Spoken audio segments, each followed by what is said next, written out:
Salut, c'est Augustin de mon indépendance financière. Comment on stimule les hommes? C'est le nom de ce chapitre 6 de Comment se faire des amis de Dale Carnegie.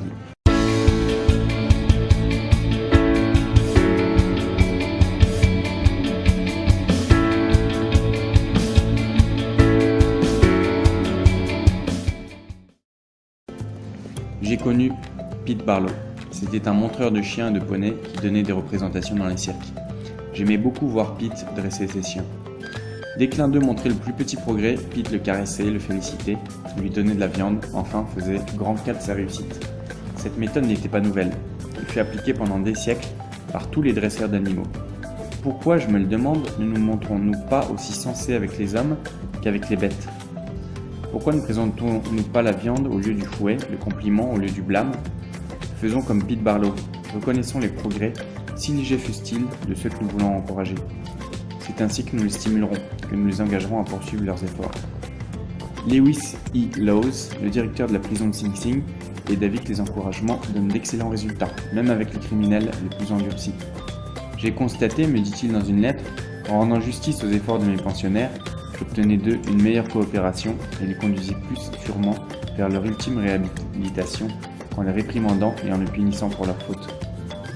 Je n'ai jamais été incarcéré à Sing Sing, pas encore du moins, et j'ignore les sentiments de ces prisonniers. Mais il me suffit de jeter un coup d'œil sur ma propre existence pour me convaincre que le cours en fut parfois modifié par un mot d'éloge ou d'encouragement. Et pour vous, n'en fut-il pas de même? Le passé est plein d'exemples qui démontrent le pouvoir vraiment magique de la louange. Il y a 50 ans, vivait à Naples un enfant de 10 ans qui travaillait dans une usine. Il rêvait de devenir chanteur. Malheureusement, son professeur l'avait découragé.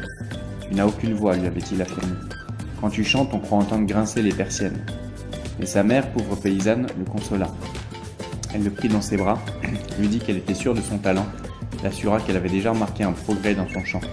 Elle travailla, se priva, marcha pieds nus pour payer les leçons, les musiques de son fils. Les encouragements de sa mère transformèrent la vie de ce garçon. Vous avez sans doute entendu parler de lui, il se nommait Caruso. Au siècle dernier, un jeune homme de Londres aspirait à devenir écrivain. Mais tout semblait contrarier son désir. Il n'avait reçu qu'une instruction rudimentaire. Son père avait été jeté en prison pour dette, et lui-même était très pauvre. Il connaissait souvent les tortures de la faim. Enfin, il trouva un emploi. Cela consistait à coller des étiquettes sur des flacons de colorants dans un entrepôt infesté de rats. Le soir venu, il dormait dans une affreuse mansarde en compagnie de 2 voyous des bas-fonds de Londres. Il avait si peu confiance en sa valeur et craignait tant les moqueries qu'il attendait la nuit noire pour aller secrètement porter ses manuscrits dans la boîte aux lettres. L'un après l'autre, ceux-ci étaient refusés.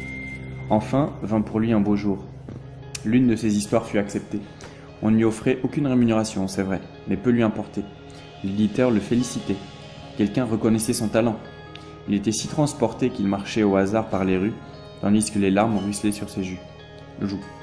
À partir de ce moment, l'espoir lui vint avec la confiance en soi et son avenir fut transformé. Mais, n'eût été cet encouragement, il eût peut-être continué à travailler toute sa vie dans des fabriques peuplées de rats. Cet homme ne vous est pas inconnu lui non plus. Il s'appelait Charles Dickens. Un demi-siècle plus tard, un autre jeune londonien travaillait dans un magasin de draperie. Il se levait à 5 heures du matin, balayait la boutique et trimait 14 heures par jour. Il exécrait ce travail de bête de somme. Au bout de 2 ans, il n'y tint plus et un matin, parti de la maison sans attendre le petit-déj, il parcourut plus de 20 km et arriva chez sa mère, qui était gouvernante dans une propriété. Il lui dit son désespoir, pleura, supplia, jura de se tuer si on le forçait à demeurer encore dans cette boutique. Puis il écrivit une longue lettre à son vieux maître d'école, lui avouant qu'il était à bout, qu'il ne voulait plus vivre. Le maître lui adressa une réponse réconfortante, dans laquelle il lui disait qu'il l'avait toujours jugé très intelligent, capable de grandes choses et destiné à une vie meilleure, et lui offrait, en terminant, un emploi d'instituteur. Ces bonnes paroles, ces quelques éloges, suffirent à transformer l'avenir du jeune homme et eurent une profonde répercussion sur la littérature anglaise. Depuis cette époque, en effet, le héros de cette histoire a écrit 77 livres et gagné avec sa plume plus d'1 million de dollars. Vous le connaissez peut-être, c'est H.G. Wells.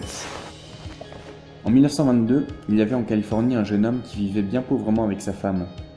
Sa voix était belle, il chantait le dimanche à l'église et de temps en temps aux messes de mariage. Il gagnait ainsi quelques dollars. Il avait tant de mal à joindre les deux bouts qu'il résolut de quitter la ville et d'aller à la campagne, où la vie était moins chère. il trouva une misérable masure au milieu d'une vigne et s'y installa.